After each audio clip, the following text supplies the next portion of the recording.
Assalamualaikum warahmatullahi wabarakatuh. Nama saya Abdullah, selaku mahasiswa Hospitality Pariwisata lanjut jenjang 2020.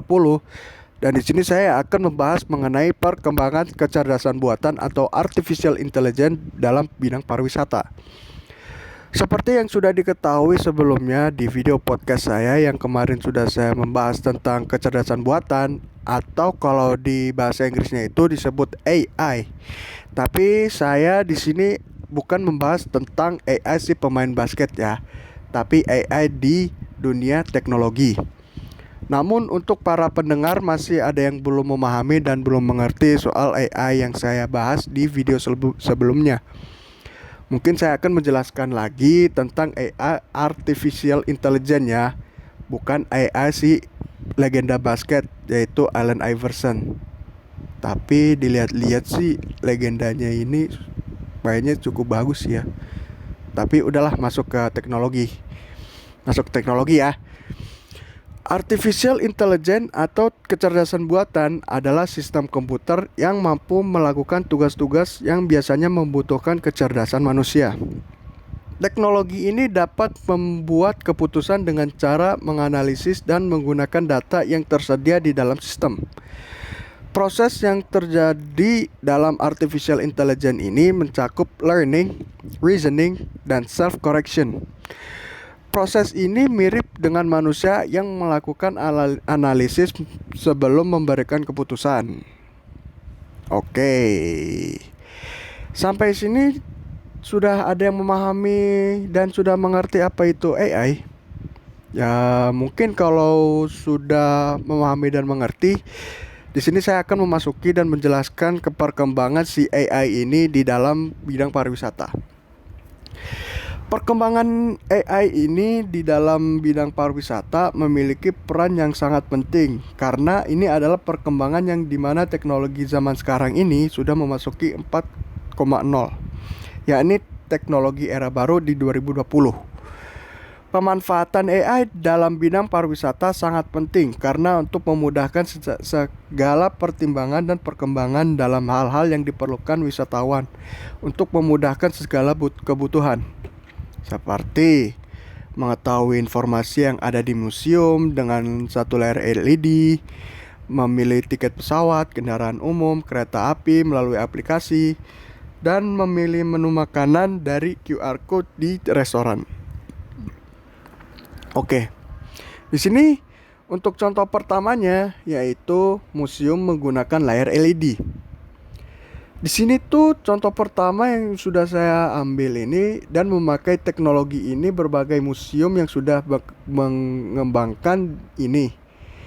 Namun sebagian masih dengan cara tradisional ya, seperti masih dengan museum guide ya, di berbagai yang belum ada teknologi yang dimana dipasangkan layar LED untuk memudahkannya. Tapi di sini yang saya akan mengambil contoh museumnya itu ialah Museum Bank Indonesia yang ada di Jakarta dan Museum Balai Kirti yang ada di Bogor.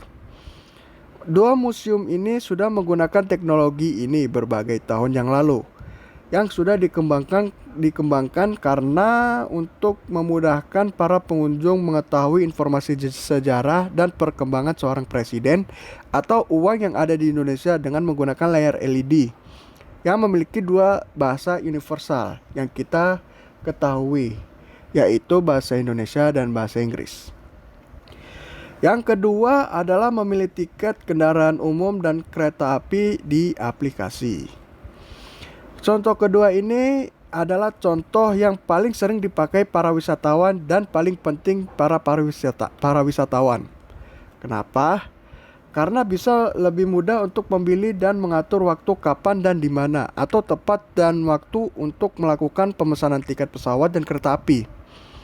Dan juga memesan kendaraan umum melalui aplikasi. Seperti contohnya kayak saya mau ke kampus atau ke kantor, menggunakan layanan untuk kendaraan umum yang sudah di booking dan mungkin dikasih message-nya itu, Pak, sesuai aplikasi ya Pak. Mungkin begitulah untuk rekan-rekan yang sudah memakai itu ya. Berat.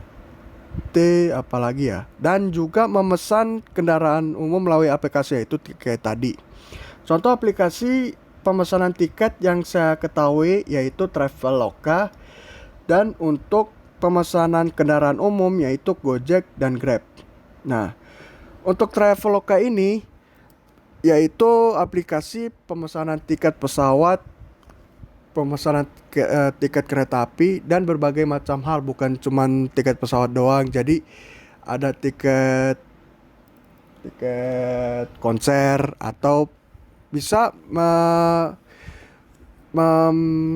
booking tiket tempat wisata, atau mungkin bisa booking hotel yang Anda ingin menginap, begitulah. Untuk kalau misalnya mau ke luar kota, atau mungkin ada meeting, begitulah, meeting dengan kerjaan, begitulah, bisa praktis dan higienis gitu di dalam HP.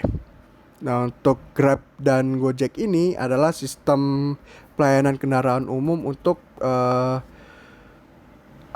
transportasi, begitulah, lebih efisien gitu. Bukan cuman hanya memesan kendaraan umum, jadi bisa memesan lewat GrabFood atau GoFood lah. Jadi untuk memesan makanan. Atau di Gojek itu fitur-fiturnya banyak sekali, ada GoTix, ada GoMassage, atau yang lain-lainnya begitu. Karena mungkin dari aplikasi itu udah canggih banget begitulah, dan juga Grab gitu. Dan yang terakhir yaitu memilih menu makanan dengan QR code di restoran. Nah, contoh terakhir yang saya akan bahas ini adalah contoh yang saya sudah alami saat ini. Karena di saat masa pandemi COVID-19 ini, sebagian restoran sudah berada di Jakarta yang sudah memakai fitur ini, yaitu memilih menu makanan menggunakan scan QR code melalui HP. Jadi waktu itu pernah sih di restoran mana gitu, restoran Jepang, dan di situ dari pelayannya itu menyarankan untuk membuka menu makanannya itu harus di scan di QR code. Jadi lebih efisien daripada mengasih menu dengan tatap muka begitu, dipegang tiba-tiba kena lagi corona begitu. Dan di sini untuk restorannya udah dipilih di berbagai macam restorannya, tapi belum tahu itu restorannya apa aja. Dan juga bukan cuma hanya QR code doang, atau juga bisa memilih menu makanan dengan menggunakan tablet yang sudah disediakan di meja makan yang ini dipesan, begitulah. Jadi di berbagai restoran juga melayani dengan tablet ya mungkin kayak tablet HP begitu, bisa memesan makanan melalui tablet situ. Nanti dari pemesanan itu akan mengirimkan ke chefnya untuk tahu ingin memakan apa dan untuk di-serve-nya apa begitu. Dan juga untuk pembayarannya bisa melalui tablet juga dengan melalui scan, atau mungkin dari struknya itu akan mengirimkan ke kasirnya gitu. Dari kasirnya akan mengasih bon yang sudah dipesan dan harganya itu berapa.